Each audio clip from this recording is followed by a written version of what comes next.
retrouve pour un nouvel update lecture et comme d'hab j'ai 4 livres à vous présenter. Le premier livre, et j'ai remis la jaquette rien que pour vous et elle ira à la poubelle dès que la vidéo sera terminée. Donc c'est L'ombre de ton sourire de Mary Higgins Clark. Alors déjà de 1, j'étais persuadée d'avoir déjà lu un livre de Mary Higgins Clark alors qu'en fait c'était un livre de Nora Roberts. Pour moi dans ma tête elles sont très proches, elles écrivent le même genre d'histoire. Donc je m'auto-excuse d'avoir fait cette confusion. Bref. Et en fait ce qui m'a donné envie de sortir ce livre qui était dans la palle depuis le mois d'août dernier, je crois, c'est la chaîne... la fille de la chaîne Le Pur Ghost Crop, je crois que ça s'appelle comme ça. Je l'ai découvert il y a vraiment pas très longtemps cette chaîne. Il parle beaucoup d'autres choses que des livres et de livres genre des mangas, des bandes dessinées, tout ça, que je ne lis pas. Mais il lit aussi, elle lit en tout cas des livres, des romans quoi. Donc du coup, je me suis abonnée et puis je continue à regarder ses vidéos. Bref, dans l'un de ses derniers lectures, du coup, elle a parlé d'un Mary Higgins Clark qui n'était pas franchement ouf selon elle. Mais je me suis dit qu'il était peut-être temps que je lise ce livre. Donc sa vidéo m'aura au moins permis de lire celui-ci. Pour l'histoire, alors c'est assez compliqué. En fait, au début, on est littéralement catapulté dans la vie des personnages. On va suivre, je sais pas, 5, 6, même une dizaine de personnages, j'ai pas compté franchement. Mais en fait, normalement, au début d'un livre, on te pose le contexte, on t'explique qui tu vas suivre, quel genre de personne c'est, où elle travaille. Enfin, je sais pas comment l'expliquer, mais au début d'un livre, on te facilite les choses pour que tu captes ce qui se passe, où tu es et qu'est-ce qu'on va te raconter. Or là, c'est comme si on se mettait à te raconter une histoire sans t'avoir dit de quoi on parlait, en fait. Voilà, tu te démerdes, en fait. Tu te démerdes.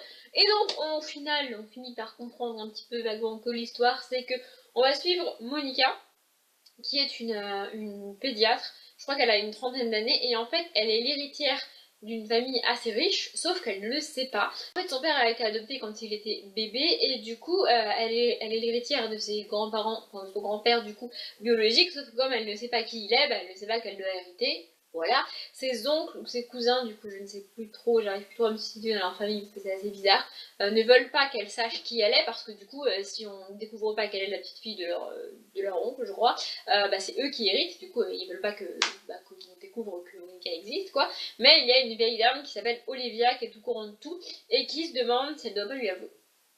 Et donc voilà, on va suivre cette espèce de grosse machinerie totalement bizarre. Et on va suivre la vie de Monica et on va savoir ce qui se passe. J'ai bien aimé, franchement j'ai bien aimé. J'ai aidé au bout du livre, je pense que ce qui m'a aidé à aller au bout, c'est que les chapitres sont vraiment très courts. Ils doivent faire maximum 8 pages. Alors chez Maxi, la majorité font 2-3 pages. Et moi j'adore les chapitres courts. Donc je pense que c'est ce qui m'a aidé à avancer dans le livre et à aller au bout. Moi qui abandonne quand même pas mal de livres, j'ai été au bout. Donc c'est déjà en soi une preuve que j'ai bien aimé et que c'était pas si nul que ça. Maintenant, j'en garderai pas un grand souvenir, j'ai déjà eu du mal à vous faire un résumé là parce que mes souvenirs commencent à partir, hein. Mais franchement c'était sympa, j'ai bien aimé. Après ce qui me fait doucement rigoler c'est le suspense écrit ici, je sais pas si vous le verrez, mais il y a écrit suspense ici sur la jaquette. Clairement c'est pas un livre à suspense, hein. Si vous lisez ce livre pour avoir du suspense, vous allez être déçu, clairement.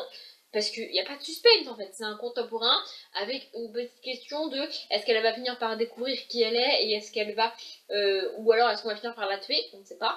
Et c'est pas un livre à suspense, c'est pas un livre stressant à lire. Moi quand tu me dis suspense, je m'attends à ne pas pouvoir m'empêcher de tourner les pages, à être limite stressée parce que je veux connaître la suite. Oh là c'est pas le cas, bon, je veux dire, moi j'ai vu ça un petit peu comme un téléfilm, vous voyez, voilà, c'est un suspense de téléfilm, je pense que c'est une excellente définition.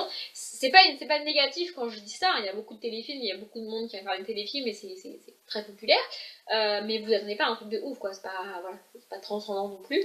Je lirai d'autres, Mary Higgins Clark, c'est sûr. Et d'ailleurs, je voulais vous montrer, je pense que la personne, c'est un livre que j'ai pris dans une boîte à lire, et je pense que la personne qui a lu ce livre avant moi s'attendait à vraiment un truc de ouf, peut-être au niveau du suspense, ou alors on n'avait juste pas accroché parce qu'il y a un post-it ici. Je l'ai laissé, et puis je vais le laisser, voilà, il est à la page 48. Donc je pense que la personne qui a lu ce livre avant moi n'a pas été au bout.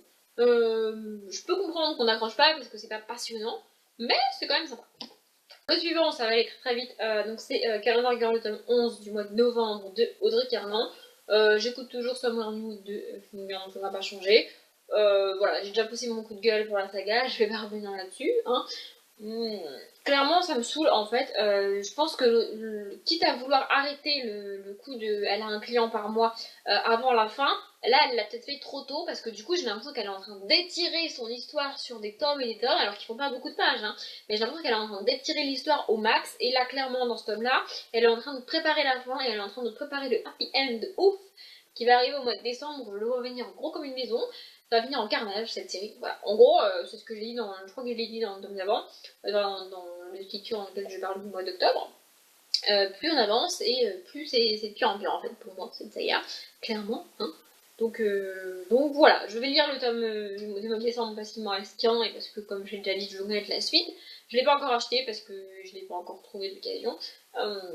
Mais en fait je vais le lire en espérant ne pas être aussi déçue que ce à quoi je m'attends. Voilà, donc on n'est pas sur un truc très positif du tout. J'ai commencé la saga, j'étais quasiment sûre de lire autre chose de l'autrice, et bah aujourd'hui je suis quasiment sûre que je ne lirai plus rien d'autre de ce qu'elle pourra écrire, parce que je suis extrêmement déçue. Voilà, je vais arrêter de répéter les mêmes trucs, c'est une catastrophe cette saga, pour moi, ou alors lisez les 6 premiers mois, et puis arrêtez-vous là.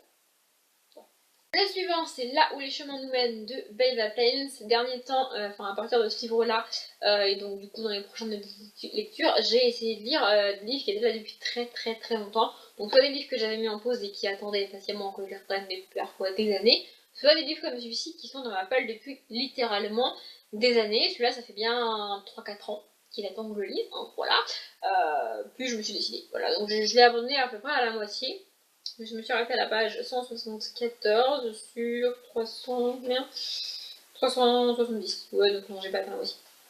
Bref, on va y rencontrer deux jeunes filles, Gwen et Jewel. La première scène je sais pas si c'est une référence, mais en tout cas, moi, ça m'a tellement rappelé le Diable s'habille en Prada que c'est pas possible que ce soit une coïncidence pour moi.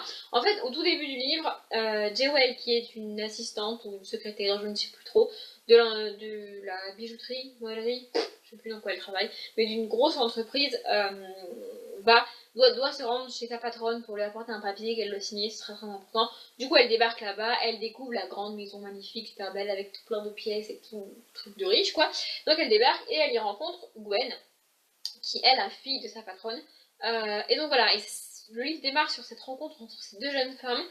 Et on a d'un côté Gwen, fille de riche évidemment, enfin je veux dire elle a tout pour elle, elle est riche, elle peut avoir tout ce qu'elle veut au niveau matériel, mais elle est pas très belle physiquement, c'est comme ça qu'elle est décrite, et elle a pas du tout confiance en elle, elle est extrêmement timide. Et de l'autre côté on a Jewel qui est, enfin la seule similitude entre les deux c'est qu'elles ont à peu près le même âge, mais sinon Jewel est issue d'un milieu très pauvre, elle a jamais eu ce qu'elle voulait, elle a toujours dû travailler pour avoir ce qu'elle voulait, elle a une vie de famille très compliquée, et depuis qu'elle est jeune elle s'occupe de sa famille, enfin c'est très compliqué pour elle, mais elle est très belle.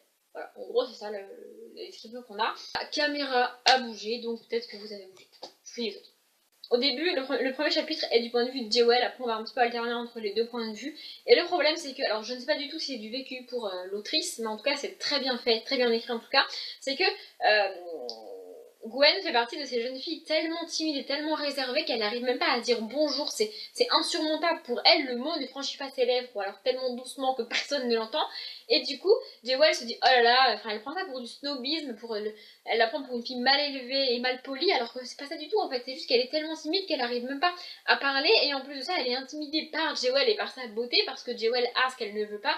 D'ailleurs, on va avoir une espèce de rivalité, même si le mot est très fort pour ce qui se passe. Vous pouvez pas savoir à quel point je me suis reconnue en Gwen, parce que j'étais exactement comme elle. Je pense que des dizaines de personnes m'ont pris pour une fille mal élevée, mal polie et tout ce que vous voulez, parce que j'arrivais pas à parler en fait. J'étais tellement réservée et tellement timide que je n'y arrivais pas. Je me renvoie à la boulangerie où les seuls mots que j'étais capable de dire c'était une baguette, payer et me casser, et j'ai dû passer pour une fille la plus horrible du monde, mais en fait j'arrivais pas à dire tous les mots quoi, j'avais qu'une envie, c'était de demander ce pourquoi j'étais venue et me barrer parce que je n'arrivais pas à parler. Encore aujourd'hui c'est très compliqué dans certaines situations, mais j'y arrive mieux, hein. Aller à la boulangerie ça va, c'est très compliqué pour moi, mais je me suis beaucoup retrouvée en elle, et du coup me retrouver face à un personnage qui l'insulte et qui la critique juste pour ça, bah j'avais envie de me casser la gueule, hein, à Jewel, voilà. Et donc en fait au début je me suis dit on va avoir cette rencontre entre ces deux jeunes filles, et un peu comme dans une romance où au début tout les oppose et rien ne va, elles vont finir par faire connaissance et devenir amies, et je me suis dit avoir cette version-là en amie, et du coup c'est vachement cool, et en fait c'est pas du tout ce qui se passe, on va juste avoir une succession d'événements au cours desquels elles se rencontrent et elles se voient, au cours desquels Jewel est constamment méchante avec Gwen, et Gwen essaye d'être gentille et de lui trouver des excuses, ça m'a vraiment énervé parce que Jewel est méchante mais par nature. En fait, Jewel est le genre de personne tellement jalouse et tellement envieuse qu'elle en devient méchante et je comprends pas ce genre de personne. Alors qu'on soit clair, je comprends bien que le fait que Gwen soit riche et qu'elle ait tout ce qu'elle veut, ça pose problème à Jewel et ça génère de la jalousie. Mais de là à être méchante, enfin je veux dire, c'est pas sa faute en fait. Aussi, une petite fille de 8 ans à qui a demandé un vélo à Noël et qui ne l'a pas eu, se met à casser le vélo de la petite fille de sa voisine parce qu'elle en a eu un. C'est pas sa faute, enfin je veux dire, oui c'est injuste et oui c'est une situation horrible, mais c'est pas sa faute en fait. Enfin je veux dire, se venger sur la personne, ça ne va pas t'aider en fait. Enfin, je comprends pas cette réaction-là, ça m'énerve. Et puis alors en fait, quoi que fasse Gwen, ça ne va pas. Si elle profite de son argent, Jewel réagit en mode ah bah oui évidemment elle est riche, elle en profite. Non mais franchement c'est dégueulasse. Et si elle n'en profite pas, Jewel réagit en mode oh là là, elle est riche et elle n'en profite même pas. Non mais quelle connasse. En fait rien ne va. Et du coup j'avais envie de lui dire mais ta gueule en fait. Enfin casse-toi, ça sert à rien, tu me fatigues, c'est tout ce que tu fais. Et puis cette succession d'événements, en fait on n'a que ces événements-là, on n'a pas ce qui se passe entre, et du coup, l'histoire avance à coup de 3 semaines plus tard, 1 mois plus tard, 6 mois plus tard, 2 ans plus tard, et moi ça me gave. Ce genre d'histoire me saoule, en fait, je supporte pas. Les livres qui se passent sur des années entières, moi ça me saoule. Je préfère un livre qui se passe sur 1 an maximum, mais là, ça me saoule. En fait, là déjà, j'étais saoulée par le comportement de Jewel, le fait que Gwen, autant je me suis identifiée à elle au début, autant au bout d'un moment, elle devient légèrement nunuche, hein, clairement. Et puis alors, le coup de 2 ans plus tard, 6 mois plus tard, 1 an plus tard, j'ai l'impression, en fait, ça me donne l'impression que la vie des personnages est tellement pas intéressante qu'il faut que le livre se passe sur une dizaine d'années en tout, pour qu'on ne retire que ce qu'il y a d'intéressant. Et du coup, j'ai envie de dire, mais si les personnages ne sont pas intéressants, c'est quoi l'intérêt de me raconter leur histoire, en fait, tu vois, voilà. Donc, du coup, j'ai arrêté. Voilà. Je sais pas si je vous déconseille ce livre, hein, c'est juste que les personnages qui m'énervent, moi j'arrive pas. Je n'arrive pas à lire un livre avec un personnage qui m'énerve. C'est comme ça. On va finir avec un autre échec. Bah oui, sinon c'est pas drôle. J'ai repris La raison du cœur de Nicholas Sparks. Je l'avais commencé il y a bien 2-3 ans. Hein, voilà. Et puis là, je me suis décidée à le reprendre. En fait, j'avais acheté ce livre parce que Nicholas Sparks est l'auteur de À tout jamais, entre autres. Alors, il a écrit des dizaines de livres, je sais. Là, beaucoup de ses livres d'ailleurs ont été adaptés en film. Mais À tout jamais, en fait, c'est un film que j'ai vu, j'ai dû le voir une 50aine de fois. J'adore ce film. Je chiale à chaque fois. Sinon, c'est pas drôle. Et en fait, récemment, il y a quelques années du coup, j'avais découvert que c'était adapté d'un livre. Et du coup, j'ai acheté et j'ai lu À tout jamais, sans surprise, j'ai adoré.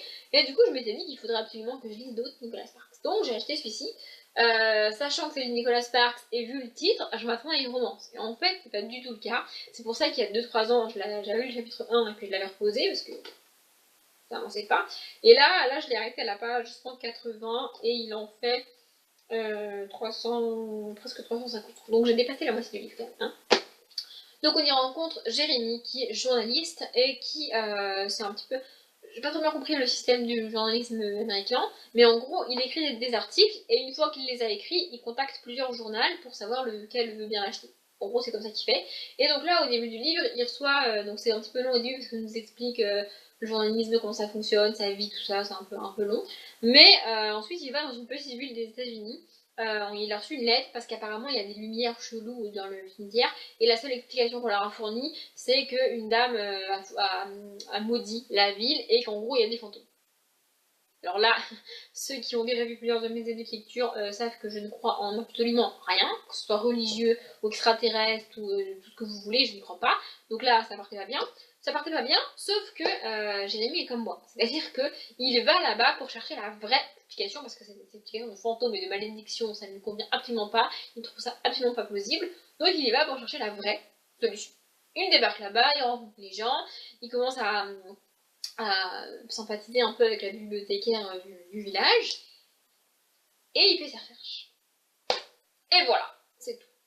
Voilà, c'est tout ce qui se passe. En fait, le truc qui m'aurait intéressé, moi, c'est d'avoir le détail de ses recherches et de ce qu'il découvre, mais on ne l'a pas, à part nous dire qu'il fait ses recherches et qu'il et qui feuillette des livres pour 6 €, bah on sait pas en fait, on sait pas. Et il se passe rien en fait, il rencontre les gens, il s'installe là-bas, il a son petit quotidien, il prend son petit déjeuner, il découvre le maire, et le shérif, mais en fait il se passe rien quoi, ça n'avance pas. Et au bout d'un moment je me suis dit mais c'est quand ça démarre quoi, parce que là j'ai dépassé la moitié du putain de bouquin et je me fais chier. Et en fait c'est ça le truc, c'est que quand arrivé à la moitié d'un livre, je me demande encore pourquoi je le lis et pourquoi ça m'intéresse et est-ce que ça m'intéresse, bah c'est que la réponse est non en fait. Parce que je suis désolée, mais au bout de la moitié d'un livre, tu devrais être à fond dans l'histoire, et tu devrais avoir envie de connaître la fin, et tu devrais même pas te poser la question de est-ce que je vais au bout ou pas. Si t'as dépassé la moitié du livre, c'est que ça t'intéresse un minimum. Or là, il ne se passe rien. Voilà. En plus de ça, en plus de ça parce que t'as fini, en général quand j'abandonne un livre, je lis le résumé. Je sais pas pourquoi je fais ça, mais une fois que j'ai décidé d'abandonner le livre, je lis le résumé, et là, aux surprises, j'ai dépassé la moitié du livre, et dans le résumé, on nous parle d'un événement qui n'est pas encore arrivé dans le livre. Alors, au-delà du fait que ça veut dire que le résumé est extrêmement spoilant, hein, mais d'accord, ça veut surtout dire que, en fait, quand c'est le cas, pour moi, ça veut dire qu'il ne se passe tellement rien dans le livre qu'on est obligé de nous spoiler au max pour nous donner envie de lire le livre.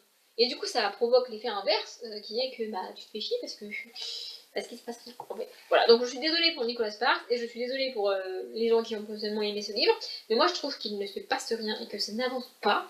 J'en ai déjà parlé sur Facebook parce que je l'ai lu au cours d'une semaine de marathon. Bref, on s'en fout. Et on m'a dit oui, enfin, les gens ont essayé de me rassurer en me disant il a écrit beaucoup de livres, on peut pas tout aimer, il y en a forcément qui sont moins bien et tout, et je suis d'accord, mais je suis quand même extrêmement déçue. Et en fait, ce qui me fait chier, c'est que sur effectivement le nombre de livres qu'il a écrit, il a fallu que j'en choisisse un que j'aime pas. Donc voilà, ça m'énerve beaucoup. Je vais essayer, quoi qu'il arrive, de lire d'autres Nicolas Sparks, mais franchement, je suis très très très déçue. Et très très très triste. Et bien sur cette note positive, mon lecture est terminée. Wouhou! Bref, j'arrête de blablater parce que je voulais commencer à divaguer, je le sens. J'espère que ça vous a plu, j'espère que c'était pas trop long. Comme d'habitude, je vous souhaite une bonne journée, un bon après-midi, un bon appétit ou une bonne nuit. Et je vous dis à bientôt!